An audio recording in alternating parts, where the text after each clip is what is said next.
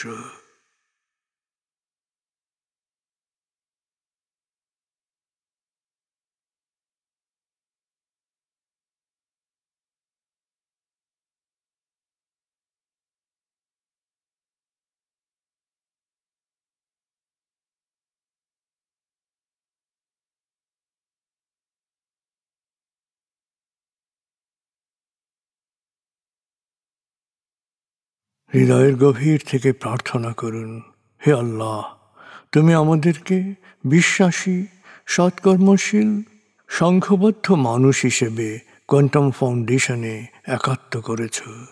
হে আল্লাহ, quantum ফাউন্ডেশনকে এ যুগের আলোকবর্তিকা হিসেবে, সহস্রাব্দের বাতিঘর হিসেবে কবুল করো।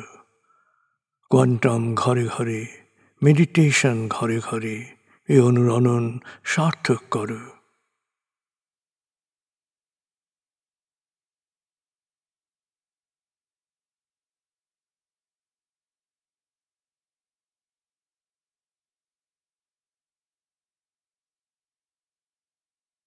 হে আল্লাহ, হে দয়াময়, হে মেহেরবান, কোয়ান্টাম ফাউন্ডেশনের সকল কার্যক্রম, শিক্ষা সেবা, শুদ্ধাচার, রক্তদান, এতিমান, প্রবীণ সেবা, চিকিৎসা সেবা, খতনা, মাতৃমঙ্গল, দাফন, কোয়ান্টাম মেথড কোর্স, এই সমস্ত কার্যক্রমকে সদকায়ে জারিয়া হিসেবে কবুল করো।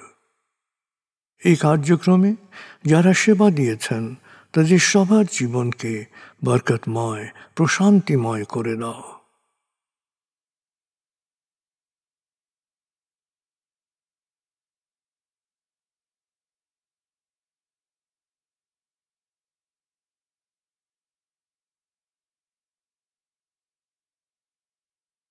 হে আল্লাহ, গত ৩০ বছর ধরে ফাউন্ডেশনের কাজগুলোকে গতিশীল রাখার জন্যে যারা নিয়মিত দান করেছেন, যারা এককালীন দান করেছেন, যারা জাকাত দিয়েছেন, যারা স্থাবর অস্থাবর সম্পত্তি দান করেছেন, তাদের সবার দানকে তুমি সৎ দান হিসেবে কবুল করো, সদকায়ে জারিয়া হিসেবে কবুল করো। তাদের পরিবারে সুখ ও প্রশান্তি দান করো, তাদের ধন সম্পত্তিতে বরকত দান করো।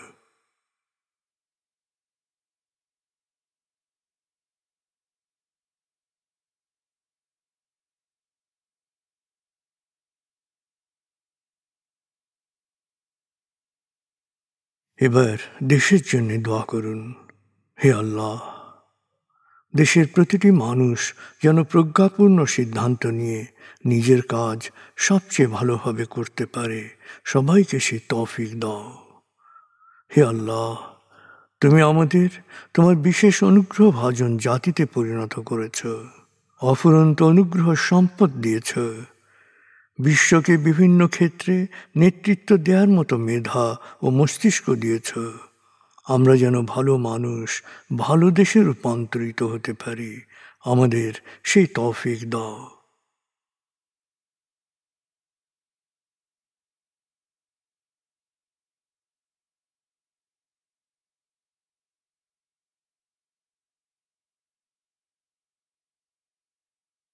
ভালো মানুষ, ভালো দেশ, স্বর্গভূমি বাংলাদেশ। ভালো মানুষ, ভালো দেশ, স্বর্গভূমি বাংলাদেশ। ভালো মানুষ, ভালো দেশ, স্বর্গভূমি বাংলাদেশ। দেশের জন্য প্রার্থনা করুন। দেশকে যেমন দেখতে চান সেভাবে প্রার্থনা করুন।